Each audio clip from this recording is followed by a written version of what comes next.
It happened in 73 seconds. One moment, America was cheering, students in cafeterias blowing noisemakers, parents gathered around televisions with coffee cups warming their hands, a nation united in the simple, triumphant belief that a schoolteacher from New Hampshire was about to touch the stars. The next moment, silence. Not the silence of an empty room, the silence of millions of people simultaneously forgetting how to breathe. January 28, 1986. At 11:39 in the morning, the Space Shuttle Challenger climbed into a bright Florida sky. And then, against a canvas of perfect blue, it became a forking plume of white smoke, a shape that would be seared into the memory of an entire generation. Some of you still see it when you close your eyes. Welcome to Timewashed Stories, where we trace the moments that shaped who we are, the days that divided our lives into before and after, the stories that still live somewhere in the corners of our memory, waiting to be remembered properly. If moments like this one still echo somewhere inside you, if you grew up in this era and these images have stayed with you for nearly 4 decades, I hope you'll subscribe and stay with us until the very end, because there's a detail about that morning, about those final seconds, that most people have never heard. And when you do, it might change the way you remember everything. To understand what America lost that morning, you have to understand where America was. It was the middle of the Reagan era, a time of big shoulders, bigger hair, and an almost defiant optimism. MTV had changed the way we consumed music. The Cold War still cast its shadow, but there was a feeling in the air that perhaps the tide was turning, that America was strong again, confident again. And nowhere was that confidence more visible than in the space program. By 1986, shuttle launches had become almost routine. 24 successful missions, satellites deployed, scientific experiments conducted. What had once seemed impossible, a reusable spacecraft that could fly to orbit and return, had become almost miraculously ordinary. NASA had a problem. Americans weren't watching anymore. So someone had an idea. What if they sent not another astronaut, not another pilot, not another scientist, but a teacher, an ordinary American? Someone who could make the country fall in love with space all over again? President Reagan announced the Teacher in Space project in 1984. Over 11,000 educators applied. And then they found her.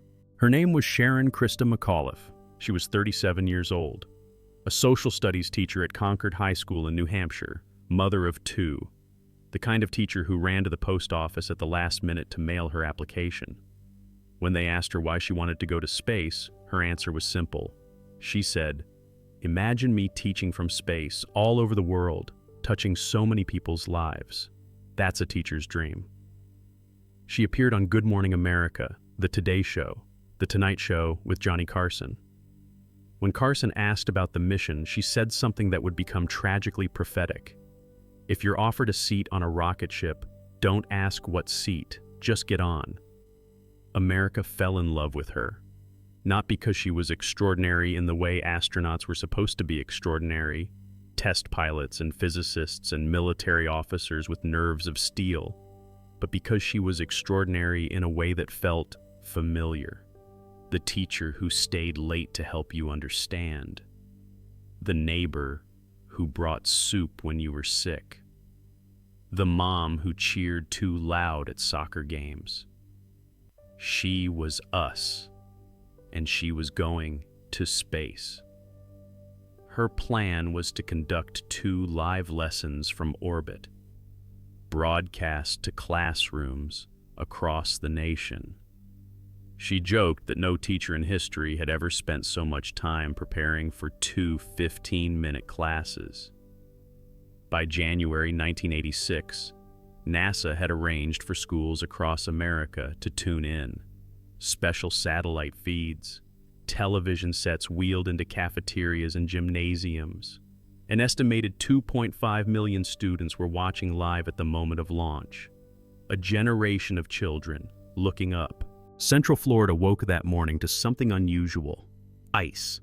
A severe cold front had swept across Cape Canaveral overnight, dropping temperatures into the teens. Icicles hung from the launch pad, a sight almost no one at Kennedy Space Center had ever seen. The temperature at launch time was just 36 degrees Fahrenheit, the coldest launch in shuttle history. The mission had already been delayed 6 times. Weather, technical problems, a stubborn door latch. NASA was feeling the pressure of an ambitious schedule. 15 launches planned for 1986, more than ever before.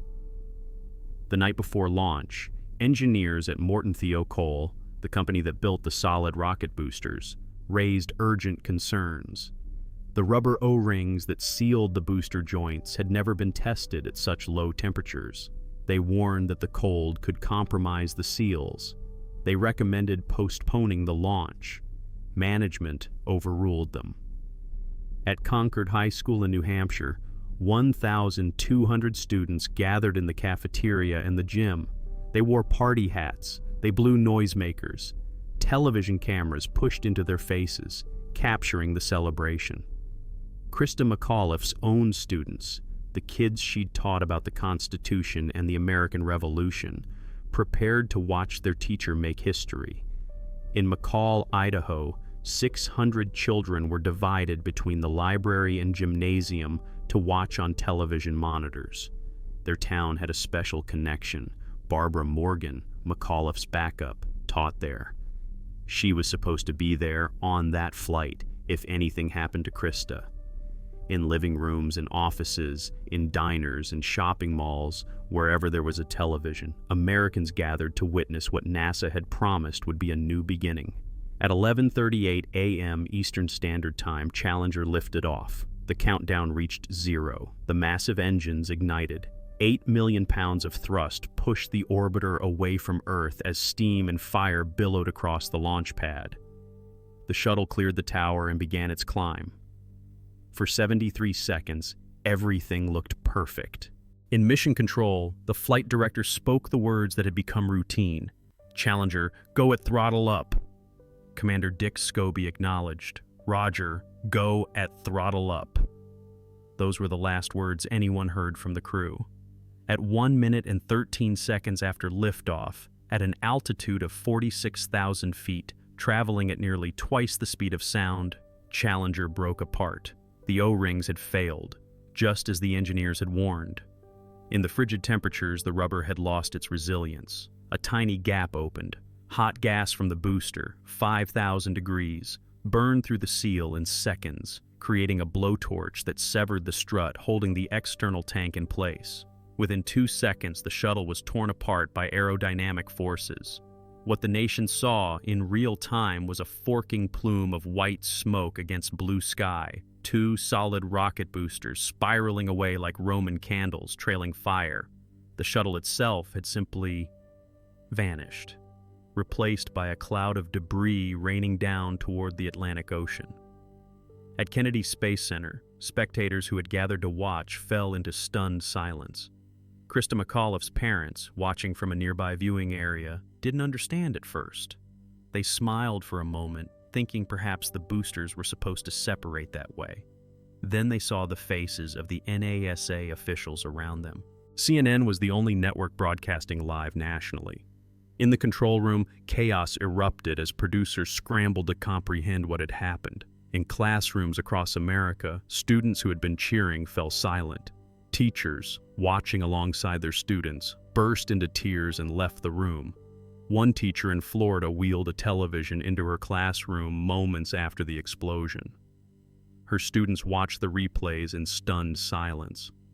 One boy, an 8th grader, would later say, "I see explosions in Star Wars and everything, and that didn't have an impact.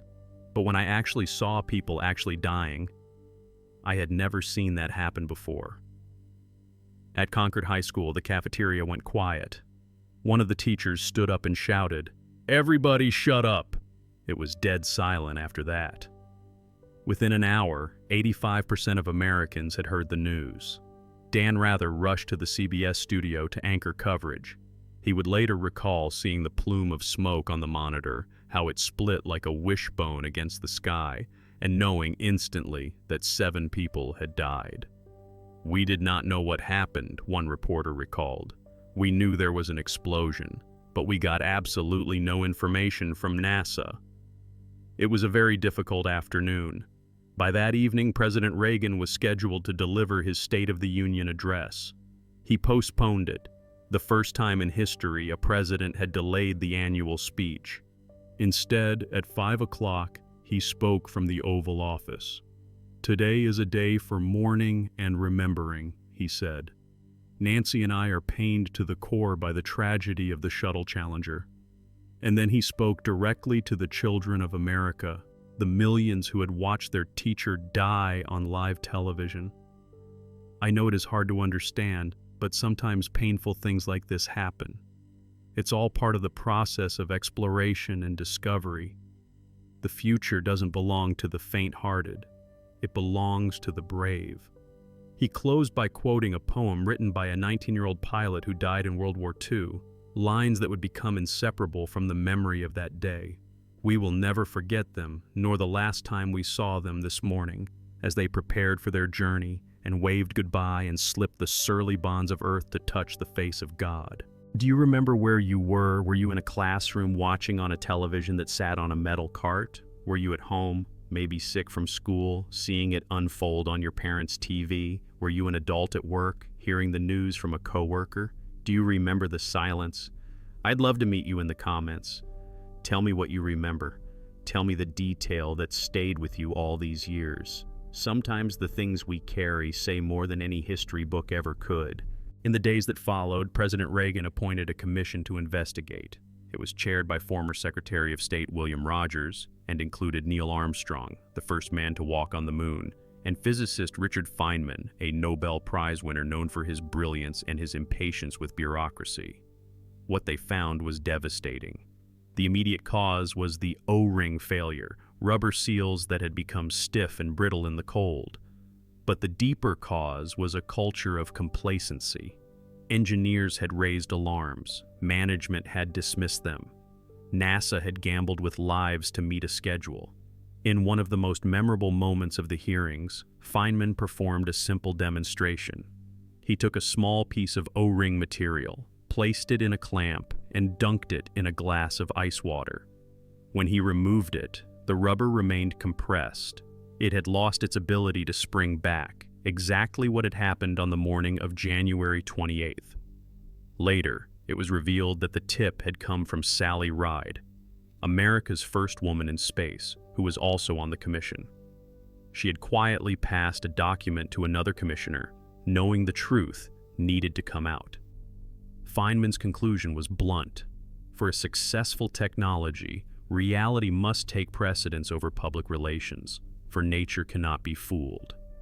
The commission's report recommended sweeping changes. NASA suspended shuttle flights for 32 months. Engineers redesigned the joints. New safety protocols were implemented. The Teacher in Space program was quietly canceled. Krista McAuliffe never taught her lessons from orbit, but her dream of an educator in space would eventually be realized. Barbara Morgan, her backup, became a full NASA astronaut and flew aboard Discovery in 2007, 21 years later. We've spoken of Krista McAuliffe, but the Challenger carried 6 other souls that morning. Commander Dick Scobie, a Vietnam veteran and test pilot who had flown Challenger once before. Pilot Michael Smith, a Navy captain making his first space flight, whose last word to mission control was Roger. Mission specialist Judith Resnick, an electrical engineer and the second American woman in space. Mission specialist Ronald McNair, a physicist with a doctorate from MIT, only the second African American to fly in space. He had planned to play his saxophone from orbit. Mission specialist Ellison Onizuka, a flight test engineer from Hawaii, the first Asian American in space. Payload specialist Gregory Jarvis, an engineer who had waited years for his chance to fly. 7 people. 7 families who said goodbye that morning believing they would see their loved ones again in a week. Recovery crews spent months searching the Atlantic. The crew cabin was eventually found, largely intact. Analysis suggested that at least some of the crew survived the initial breakup, that they experienced the fall, the long descent toward the ocean, before impact ended everything. They were buried with honors. Their families, in their grief, did something remarkable. Rather than retreat from public life, many of them founded the Challenger Center for Space Science Education, an organization dedicated to inspiring students in science, technology, engineering, and mathematics. There are now more than 40 Challenger learning centers around the world, carrying forward the mission Christa McAuliffe never completed. The Challenger disaster changed America in ways both visible and invisible. It ended the illusion that space travel had become routine. It forced NASA to confront failures in communication and judgment that would take decades to fully address. It demonstrated, with terrible clarity, the price of arrogance in the face of nature's laws. But perhaps its deepest legacy lives in the hearts of a generation. If you were a child in 1986, you may have experienced something you didn't fully understand at the time. A sudden, unbidden awareness that the world is not safe, that heroes can die, that the adults who are supposed to protect us sometimes cannot. Psychologists who studied children in the aftermath found elevated levels of distress, not just in Concord, New Hampshire, where McAuliffe had taught, but across the country. The shared trauma of watching the explosion on live television created a kind of collective wound. And yet, those same children grew up to become engineers and scientists and teachers. Some of them cite that January morning as the moment they decided to dedicate their lives to making spaceflight safer, to honoring the sacrifice of those 7 astronauts by ensuring it would not be repeated. That is the strange alchemy of tragedy, how the worst moments can plant seeds that bloom into purpose. I promised you a detail, something most people don't know. Here it is. In the final seconds before launch, as Christa McAuliffe and her crewmates strapped into Challenger, launchpad technicians gave her a gift, a small gesture, unremarkable in itself. They handed her a shiny red apple for the teacher. It was still with her when she died. Some moments are too small to make the history books, too tender to survive the grinding machinery of memory and media. But they're the ones that stay with us longest. The apple, the party hats in the cafeteria, the student who wrote years later that she never watched another shuttle launch without holding her breath.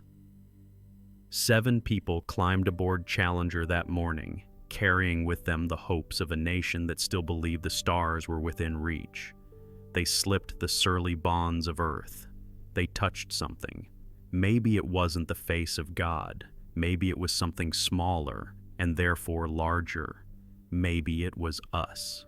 Thank you for watching Timewashed Stories. If this story meant something to you, if it brought back a memory or taught you something new, I hope you'll share it with someone who remembers. Some stories are too important to forget, and some teachers never stop teaching.